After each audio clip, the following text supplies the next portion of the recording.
दोस्तों, क्या आपने कभी अदरक की खेती के बारे में सुना है? और किस जगह अदरक की खेती की जाती है आपको पता है? और लोग अदरक की खेती करके कैसे कमा रहे हैं करोड़ों रुपए? और अदरक कैसे बनती है? और हमारे घरों तक पहुंचने से पहले आखिर अदरक को किन किन प्रोसेस से गुजरना पड़ता है?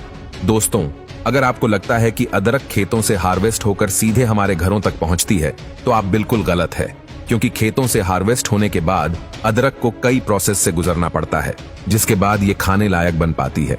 और आज के इस वीडियो में हम इसी प्रोसेस को जानने वाले हैं और देखने वाले हैं कि अदरक की फार्मिंग कैसे होती है और फिर फैक्ट्री में प्रोसेस होने के बाद ये अदरक हमारे घरों तक कैसे पहुंचती है।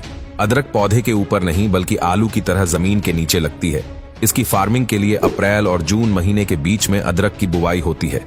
बाजार में मिलने वाले अदरक को कुछ इस तरह से टुकड़ों में काटकर एक मशीन द्वारा बुवाई कर दी जाती है। अभी हम आपको जो फार्मिंग दिखाने वाले हैं वो मॉडर्न फार्मिंग है और भारत के कई हिस्सों में ये सभी काम हाथों से भी किए जाते हैं। अदरक की बुवाई के 15 दिन बाद इसके पौधे निकलने शुरू हो जाते हैं और कुछ महीनों में ये फसल पूरी तरह से तैयार हो जाती है।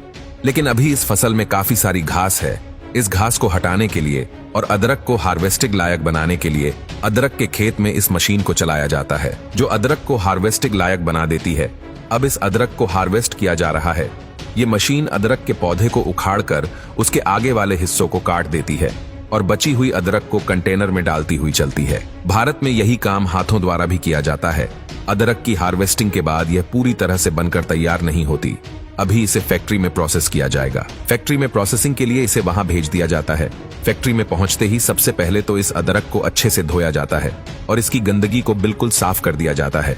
जब अदरक अच्छे से साफ हो जाती है तो इसे एक कन्वेयर बेल्ट से आगे भेज दिया जाता है।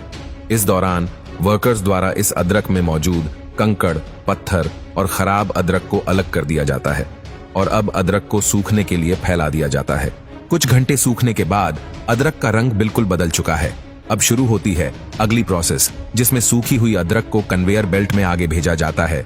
इस दौरान वर्कर्स द्वारा इसमें मौजूद सभी बेकार की चीजों को निकाल दिया जाता है और ये कन्वेयर बेल्ट भी जालीदार होती है, जिसकी वजह से अगर गलती से भी कोई कंकड़, पत्थर या कीड़ा मकोड़ा रह गया वो भी बाहर हो जाएगा। कन्वेयर बेल्ट से सीधे ये अदरक इस मशीन में गिरती है, जिसमें मौजूद ये दड़े ब्लेड से अदरक को छील देते हैं और इसके ऊपर का छिलका काफी हद तक साफ हो जाता है। इसके बाद इसे एक बार फिर से हाई प्रेशर वाटर में धोया जाता है और लेजर स्कैनिंग होने के बाद कन्वेयर बेल्ट से पैकिंग सेक्शन में भेज दिया जाता है, जहां इन अदरक को पैक करके मार्केट में भेज दिया जाता है। मार्केट से ये अदरक हमारे घरों तक पहुंचती है, जिसका इस्तेमाल हम चाय बनाने और भी कई कामों में करते हैं। भारत के किसान आज भी ये सभी काम घर पर हाथों से ही करते हैं। भारत में हाथों द्वारा ही खेतों में अदरक की हार्वेस्टिंग होती है और फिर उन्हें सुखाया जाता है। इसके बाद सूखने के बाद इन्हें मार्केट में भेज दिया जाता है, जहां से ये हमारे घरों तक पहुंचती है। तो दोस्तों, अदरक की खेती के बारे में आपको क्या कहना, हमें कमेंट करके जरूर बताएंगे।